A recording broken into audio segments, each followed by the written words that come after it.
J'ai déjà fumé et sniffé plus de 9 000 € de drogue.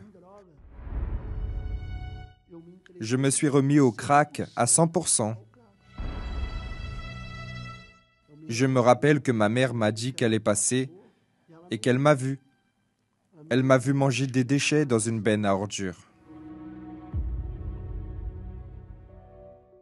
Je m'appelle Thiago Ribeiro dos Santos, j'ai 37 ans. À l'âge de 8 ans, ma mère m'a dit que j'ai été adopté à l'âge de 3 mois. Et cela a apporté beaucoup de mauvaises choses dans ma vie. La première fut la colère, la haine envers la femme qui m'a engendré, que je ne sais toujours pas qui elle est. Et aujourd'hui, j'ai la conviction et la certitude que cela a été le plus grand déclencheur à l'époque, dans mon enfance, me conduisant aux drogues, au crime. À l'âge de 10 ans, je fumais déjà de l'herbe. À l'âge de 10 ans, j'ai également commencé à sniffer de la colle. Vers l'âge de 11-12 ans, je sniffais déjà de la cocaïne. Et à l'âge de 13 ans, a commencé mon véritable fond du puits, sans fin à l'époque. Je peux dire ainsi car j'ai connu le crack. J'ai commencé à m'impliquer dans des gangs de mineurs pour voler au feu rouge, au centre-ville, jusqu'à ce que je sois emprisonné à l'âge de 18 ans pour hold-up sur l'autoroute. Et je suis resté 1 an en prison. Et en sortant, le premier endroit dans lequel je me suis arrêté fut à Cracolandia, près de chez moi. Et j'ai commencé à faire quoi? Voler. Voler les camions au feu rouge. Je volais les petits chargements. Tout ce que je pouvais voler, je volais. Alors il y avait des chargements de 2700, 3500, si c'est pour mettre au bas mot plus de 9 000 € de drogue. J'ai déjà fumé et sniffé. En une semaine, j'ai fumé plus de 1300 € de crack.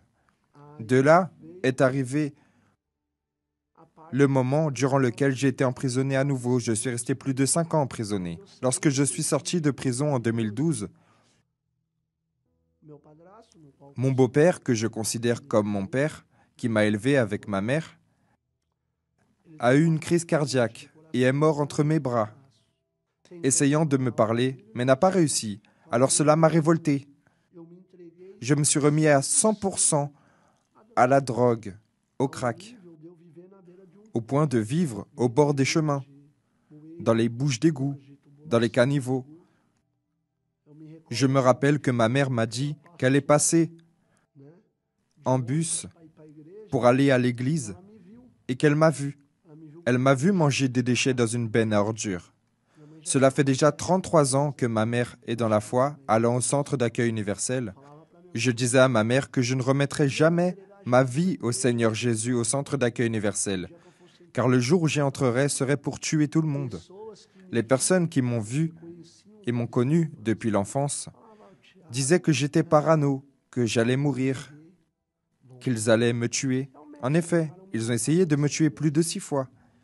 Mais je sais aujourd'hui que ce furent les prières de ma mère pendant la nuit qui m'ont sauvé. J'arrivais à la maison tout sale. Ma mère ouvrait la porte. Elle ne m'a jamais disputé. Elle ne s'est jamais énervée après moi. Elle me disait « Entre, mon fils. Va prendre une douche. Si tu ne veux pas, mange. Et couche-toi, ton lit est fait. » Et j'étais tout sale. Parfois, je me couchais dans le lit et mon corps me brûlait. Mon corps me brûlait. Lorsque je me réveillais le jour suivant, je regardais ce qu'il y avait dans le lit. Il y avait le sel consacré, des draps ouins, la taie d'oreiller consacrée et sa foi. Sa foi est grande. J'ai lutté 25 ans pour mon fils. Je croyais que Dieu allait changer mon fils, ce qu'il était. Mais même ainsi, je ne valorisais pas. J'ai volé tout ce que ma mère avait à la maison. Et de tout ce que j'ai volé la chose la plus sainte que ma mère avait, qui était sa fidélité envers Dieu. J'ai commencé à voler sa dîme pour consommer de la drogue, pour fumer du crack, constamment. Et cela m'a perturbé. J'entendais des voix, je voyais des ombres. La voix restait dans ma tête, me disant de me tuer, Tue-toi car tu voles Dieu. Il ne va pas te pardonner. Je recrachais la fumée du crack. Je regardais au ciel. Je regardais le nombre de consommateurs autour de moi. Près d'une eau sale, un caniveau et plein d'ordures, je disais, mon Dieu, retire-moi de là. Donne-moi la force. Et j'étais là avec les consommateurs, jusqu'au moment crucial où j'ai fait un bad trip. J'ai fait un bad trip de 5 jours. J'ai sniffé plus de 80 pochons de cocaïne et j'ai fumé plus de 80 pochons de crack. Ma vision s'est obscurcie. J'ai commencé à avoir des sueurs froides. J'ai commencé à sentir quelqu'un m'étrangler, attrapant mon cou et resserrant. J'essayais de respirer et je n'y arrivais pas. Et j'ai commencé à entendre des voix et à voir des ombres. Des ombres de personnes avec des planches de bois, des armes, des couteaux. Des voix disant que j'allais mourir, disant que je ne servais à rien, que j'étais un déchet. Regarde ce que tu as fait à ta mère, ce que tu as fait de ta vie, ce que tu as fait avec ton père. La société dit de toi que tu es un déchet. Mets fin à tes jours, finis-en avec ta souffrance. Et là, le diable tordait mon cœur. Tordait vraiment, comme si quelqu'un utilisait une pince sur quelqu'un. Il attrapait dans ma poitrine et resserrait. Et cela m'étouffait, m'étouffait. C'est alors que je me suis rappelé de Dieu. En pensant, je disais, si tu me donnes une opportunité, je vais sacrifier ma vie pour te servir 24 heures sur 24. C'est alors que la porte s'est ouverte. Cette lumière est entrée dans ma chambre. Et la lumière était ma mère, remplie du Saint-Esprit, remplie de l'Esprit de Dieu. Et ce mal est sorti. J'ai toussé et en toussant, j'ai recommencé à respirer. Ma poitrine était rouge. Je l'ai regardée, j'ai dit, maman, aujourd'hui c'est accompli ce que tu avais demandé à Dieu toute ta vie. Aujourd'hui, je me remets réellement au Seigneur Jésus. Demande à l'ouvrière de venir me chercher, car je vais me baptiser aujourd'hui. Ma mère a commencé à pleurer. J'ai dit que j'allais à l'église. J'ai pris tout ce qui n'était pas bon à la maison. Les boîtes, les choses volées, tout. J'ai mis dans un sac et je l'ai jeté à la poubelle. J'ai été à la réunion de 19h30. L'évêque qui prêchait me parlait. Cherchez premièrement le royaume des cieux et sa justice, et tout le reste vous sera donné par-dessus. Je n'ai jamais rien eu dans la vie, car tout ce que ma mère a essayé de me donner, j'ai détruit. Et ce fut cette parole qui est entrée en moi et a transformé ma vie. Lorsque je suis rentré dans le baptistère, avant que l'évêque ne me parle, Dieu m'a parlé.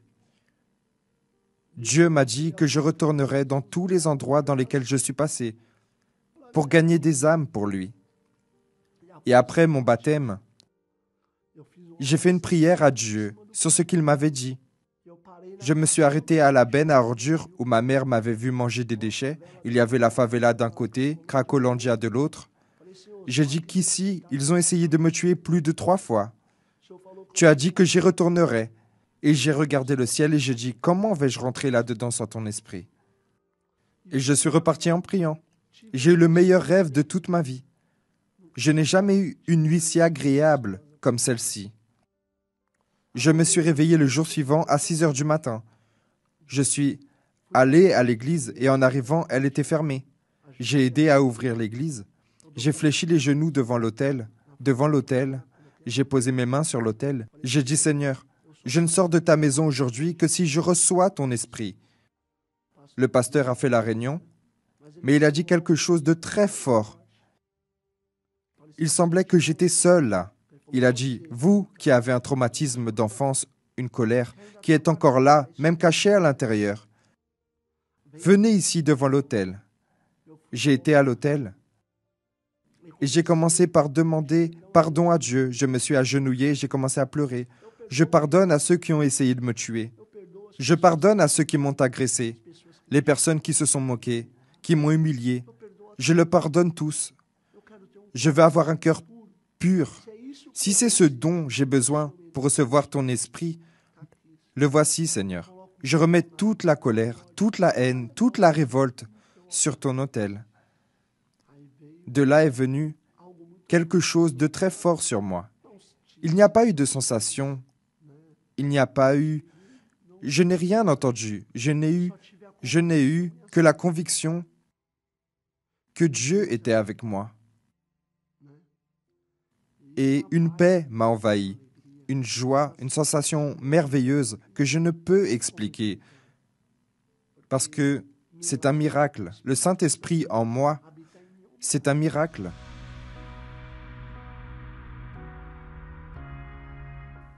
Voyez comme Dieu travaille. Je me suis baptisé le mercredi, j'ai reçu le Saint-Esprit le jeudi. Le dimanche, je suis entré à Cracolandia où j'étais pour parler de Jésus. Les personnes me regardaient et ont eu peur. Je me rappelle encore. Ils disaient « Tu brilles.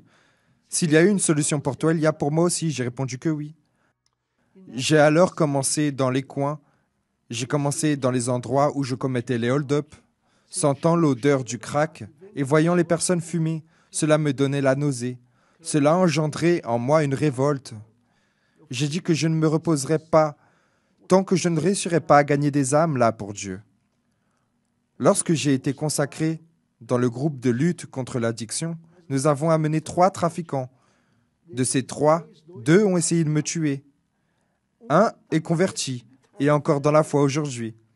Cela est gratifiant d'être utilisé par Dieu.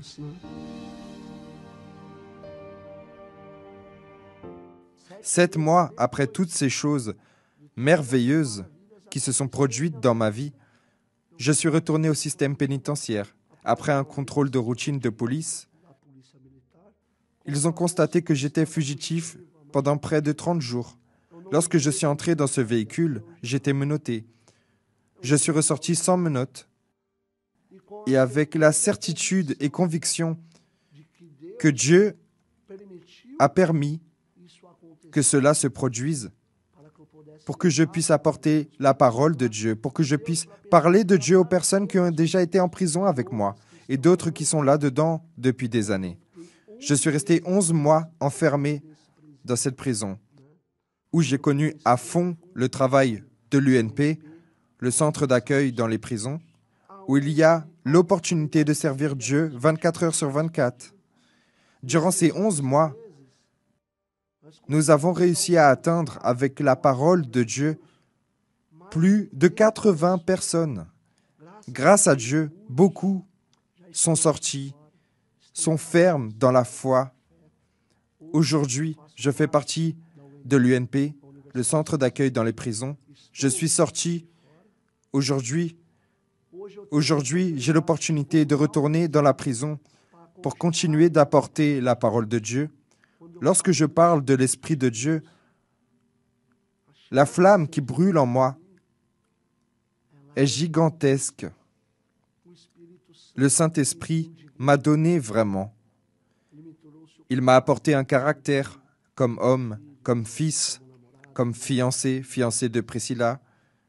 Aujourd'hui, j'arrive en prison et on m'appelle monsieur. Avant, on m'appelait bandit, vagabond. Voyez ce que le Saint-Esprit a fait dans ma vie. Je suis devenu un homme complet, pas financièrement, pas dans la santé, mais spirituellement, car ma vie est une vie sans date de validité. Mais ce qu'il y a en moi me garantit l'éternité, qui est le Saint-Esprit. C'est ma plus grande richesse, c'est mon tout. Je ne l'échange pour rien, ni personne. Maman, je te remercie de n'avoir jamais cessé de lutter pour moi. Pendant ces 25 ans, tu ne m'as jamais rejeté, même sniffant, étant sale, sentant mauvais, alcoolisé, drogué. Tu m'as toujours accueilli avec beaucoup de soin, avec beaucoup d'amour. Aujourd'hui, je suis qui je suis grâce à ta foi. Toi qui n'as jamais cessé de lutter pour moi. Je t'aime.